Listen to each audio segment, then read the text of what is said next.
I hereby announce my retirement from Formula One by the end of the 2022 season. I love this sport. It has been central to my life since I can remember. But as much as there's life on track, there's my life off track too. Looking back is only going to slow you down. I look forward to race down unknown tracks, and I will be finding new challenges. The marks I left on track will stay until time and rain will wash them away. New ones will be put down. Tomorrow belongs to those shaping today. Farewell, the next, and thanks for letting me share the track with you. I loved every bit of it.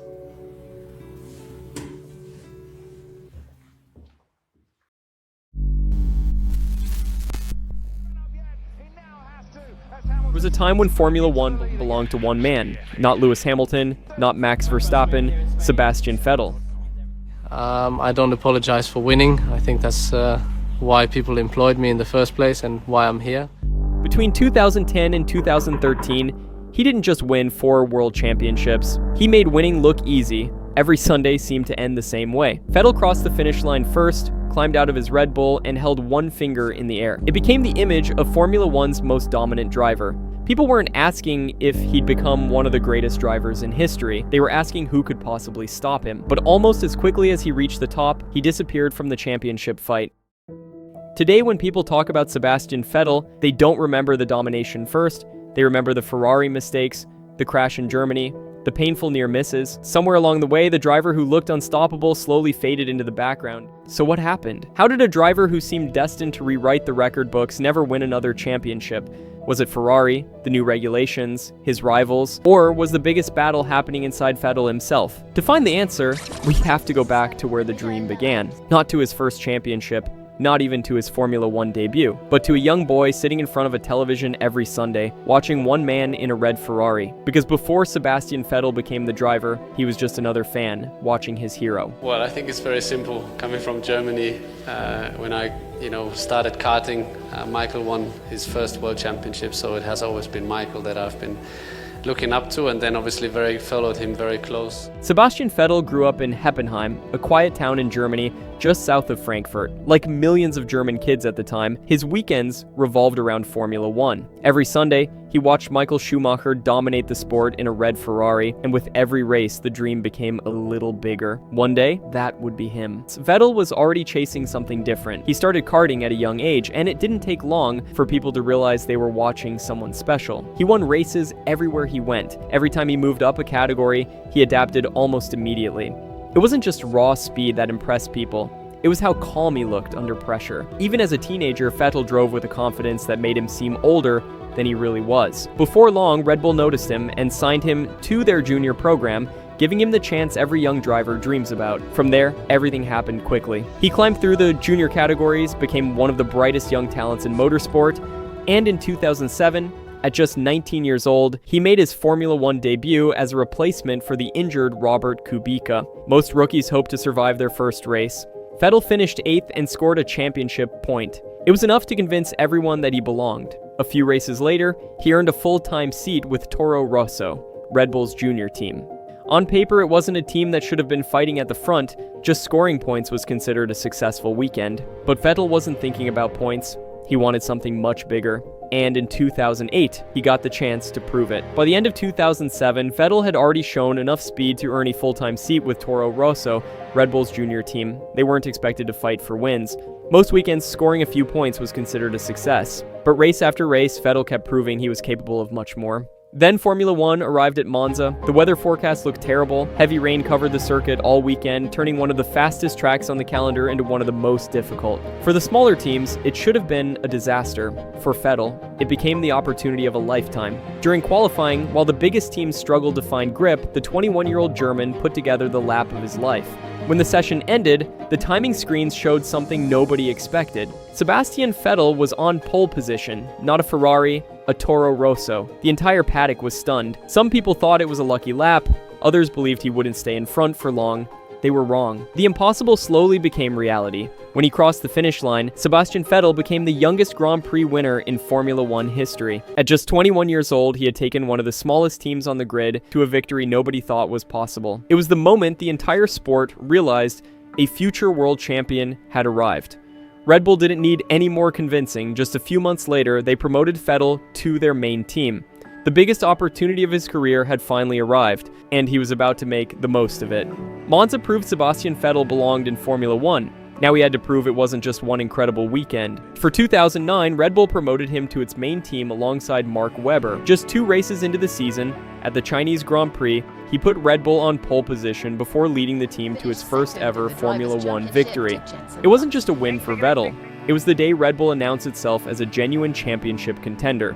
As the season went on, Vettel kept winning. Silverstone, Japan, Abu Dhabi. By the final race, he had won 4 Grand Prix and finished second in the World Championship, only behind Jenson Button. He had fallen just short, but everyone knew what was coming next. If Red Bull could build an even better car, Sebastian Vettel would become a world champion. And that's exactly what happened. The 2010 season became one of the closest title fights Formula 1 had ever seen. 4 drivers entered the final race with a chance of becoming champion. Vettel had never led the championship standings after a single race all season. Every time he built momentum, something went wrong. So when Formula 1 arrived in Abu Dhabi, Vettel wasn't the favorite. He needed to win. And he needed the drivers ahead of him to lose points. It sounded almost impossible. But on Sunday afternoon, everything began to fall into place. Vettel controlled the race from the very first lap, never putting a wheel out of place. Behind him, Ferrari made a decision they would regret for years. They reacted to Mark Webber instead of Vettel. Meanwhile, Vettel crossed the finish line first. For a few seconds, he still didn't know if it was enough. Then his race engineer came over the radio. "Sebastian, you are the world champion." There was silence. Vettel could hardly believe it. At just 23 years old, Sebastian Vettel became the youngest Formula 1 world champion in history. Most drivers spend their entire careers chasing one world championship. Sebastian Vettel had won his before his 24th birthday. The frightening part, nobody knew he was about to win 3 more. In 2011, Red Bull gave him the fastest car on the grid. Vettel made sure nobody wasted it. By the end of the season, he'd won 11 races, taken 15 pole positions, and secured the World Championship with 4 races still to go. But if 2011 looked easy, 2012 was anything but. Red Bull no longer had the fastest car every weekend, and Ferrari finally had Fernando Alonso fighting back. While Vettel struggled through the first half of the season, Alonso kept scoring points, often dragging a slower Ferrari onto the podium. Everything came down to the final race in Brazil. Before the first lap was even over, Vettel was hit by Bruno Senna and spun across the track. Cars flew past him from every direction. Most drivers would have given up. Vettel refused. He kept fighting. Lap after lap, he climbed back through the field, survived the changing weather, avoided more incidents, and crossed the finish line in 6th place. It wasn't a race win, but it was enough. By just 3 points, Sebastian Vettel became a 3-time world champion. When Sebastian Vettel arrived at Ferrari in 2015, it felt like the perfect ending to a story that had started years earlier. The little boy who had grown up watching Michael Schumacher had finally reached the team he had always dreamed of driving for, and at first, everything seemed to be going to plan. Just 2 races into the season, Vettel won the Malaysian Grand Prix, giving Ferrari its first victory in almost 2 years. Vettel won twice more that year and finished 3rd in the championship. It wasn't the title he wanted, but for the first time in years, Ferrari looked like they were moving in the right direction. Then came 2017. For the first time since joining Ferrari, Vettel finally had a car capable of fighting for the World Championship. By the summer break, Vettel led the championship and Ferrari fans started believing again. After nearly a decade of waiting, the title finally looked within reach, then Singapore happened. Vettel started from pole position, with Hamilton lining up beside him and Max Verstappen just behind. As the lights went out, Vettel moved across to defend his lead. Moments later, 3 championship contenders crashed before they had even reached the first corner. Vettel, Verstappen, Kimi Räikkönen, all out. Hamilton inherited the lead, won the race, and with it, the momentum of the championship. 2018 felt like another chance. Many people believe Ferrari had built the fastest car on the grid. Once again, Vettel won races early in the season, and once again, he led the championship. Everything was building towards one moment, his home race, the German Grand Prix. Starting from pole position, Vettel controlled the race from the very beginning. Even as light rain began to fall, he stayed in front, while Hamilton fought his way through the field after starting 14th. Then, with just over 20 laps remaining, everything changed. Approaching the tight Sachs curve, Vettel locked his front tires. The Ferrari slid straight on into the barriers. Silence. No celebration. Just thousands of German fans watching their home hero climb out of a crashed Ferrari, Hamilton went on to win the race. More importantly, he took control of the championship. Looking back, many people point to Germany 2018 as the moment Vettel's title dream slipped away. Not because that single mistake lost him the championship, but because it changed something much harder to fix: his confidence. The mistakes became more frequent, the pressure became heavier, and the driver, who had once looked untouchable, started looking human. Ferrari never won another championship with Sebastian Vettel. At the end of the 2020 season, after 6 years together, Ferrari announced that they would be going their separate ways. The dream that had once felt so inevitable was over.